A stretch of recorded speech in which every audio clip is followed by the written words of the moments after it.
tonight, I want us all to kind of reflect on our own origin stories of why we care about the climate. Maybe it was a moment of grief, of seeing how broken a system could be, or when climate change isn't a distant abstraction, but happening in your own home.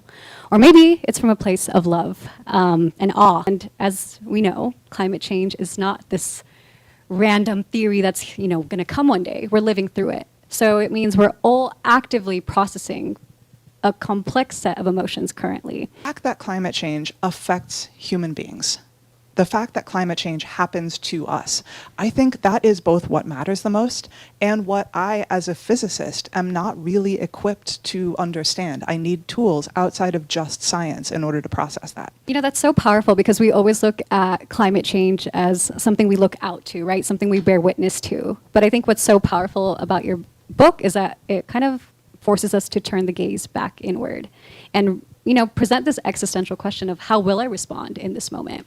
That is a really uncomfortable place for me to be as a physicist, because I am used to studying things that behave themselves, right? A water droplet or a molecule of air, it's always going to do the same thing in response to the same forces, right? F equals ma. If I push this glass, I know what will happen to it. I know it will fall off the table. But if I push Aditi, I don't know what she's going to do, right?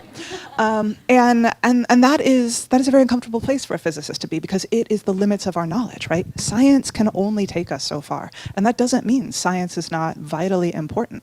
But science is describing the world that humans have made. And it is the culmination of years of policy decisions, of history, of current decisions.